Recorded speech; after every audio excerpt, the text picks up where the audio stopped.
What did you say about the individual?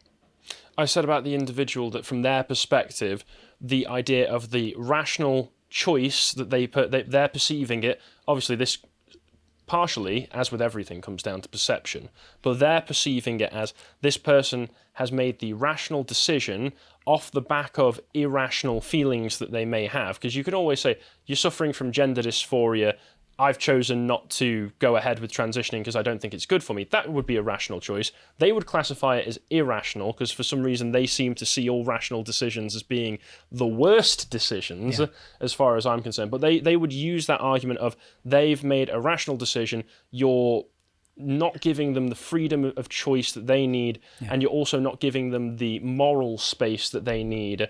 You're stressing them out, you're angering them, you're tiring them by not going along with the pronouns. Okay, yes. And what I want to say is that this shows a difference between how reason is understood nowadays and how it was understood in the modern world and the pre-modern world.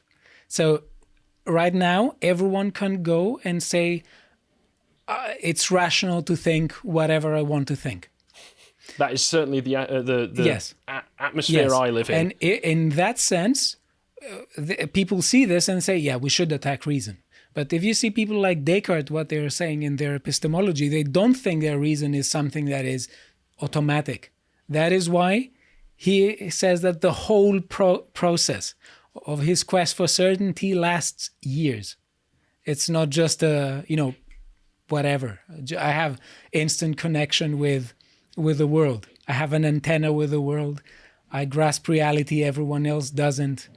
I'm the smart guy, they are the fools. And I agree with you that, nowadays we have people who are saying that they are rational, but we should say they're not. That's what I'm saying, that we shouldn't give them the term rational. I agree absolutely. Instead of going, let's say, against reason and say that we should, it's a modern ideal, I think we should say, no, they're not rational. I agree, but I do still think that there is something to the idea that the Enlightenment idea of rationality has corrupted and twisted our view of how humans behave.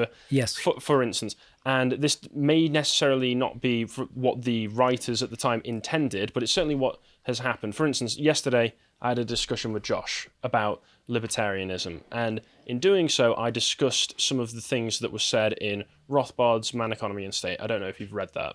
I think that was years ago. It's a ridiculously thick book, so I can understand it's not one that you tend to go back to. But I was expecting, because it advertises itself as such, a book that was going to be purely objective. Here are the points for here's my explanation, here's my treatise on the economic system that I have been able to deduce using rational principles. And I wasn't. Some people have characterized it as being value-free. Now, I know that there's no real such thing as value-free because it's always going to be influenced by your perception, but I was shocked at just how not value-free one of the particular statements was in it, where Rothbard just outright says, let me find the quote here, because it is really quite shocking to hear something that is just so completely wrong, where he talks about the benefits. Yes, here we go. He talks about the Adam Smith notion of the benefits that we get through free exchange benefiting everyone, even if the individual actors within those exchanges aren't intending to benefit anyone but themselves. And then he goes on to say, and this is where I think rationalism can go too far, and you can use the abstract thought processes bereft of experience and reason developed through like the practical wisdom, the practical man, if you just take it out of all experience and context. He says, thus in explaining the origins of society, there is no need to conjure up any mystic communion or sense of belonging among individuals.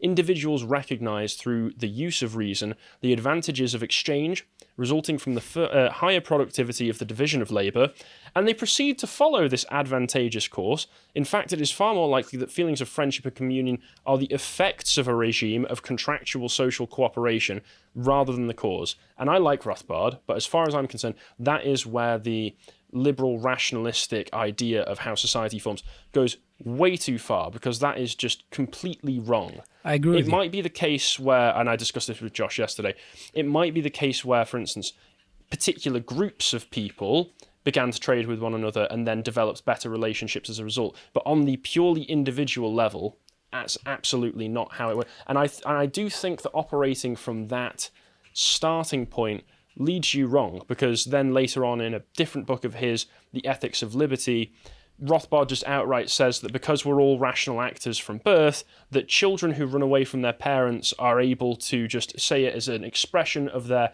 right to right to association with whoever they want, the right to freedom, etc., etc. So the reading that I have done has shown me that if you take this line of thought too far, and like I say, if you separate it from experience and practical knowledge, then you can end up in some very dangerous places. I totally agree. My question is whether Bond has an alternative that works. I do think that the Jouvenelian model that he puts forward is a great political analytical tool. Yeah. I don't know necessarily that he's putting forward a moral alternative to liberalism, which is definitely one of the weaknesses, because as you say, he is flip-flopping throughout on how he's critiquing liberalism, either on a moral level or on a practical level, where he kind of mixes... Or on a legal level, when he talks about the legal entity. He kind of mixes... He doesn't. He mixes all of them together, in a sense, without presenting an alternative, because I don't see the Jouvenelian model as being a moral model in the slightest. I see it being a framework for historical analysis. Exactly. It's a non-moral model, and that is why I think when he when he says that we should reject the liberal notion of the individual because it does not fit the political, the non-moral Jouvenelian model, I'm just saying that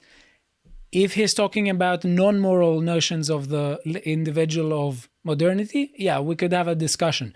But most liberals would focus on the moral notion of the individual. They would say, for instance, that it is precisely because we are social beings and we do live in societies, and sometimes things go wrong, and we need to find rules of good belonging, and we need to recognize the notion of individual rights. That is why I'm saying that I do not buy the idea that liberalism is inherently asocial. I think that liberalism is primarily a tool for finding ways of how to belong into a society.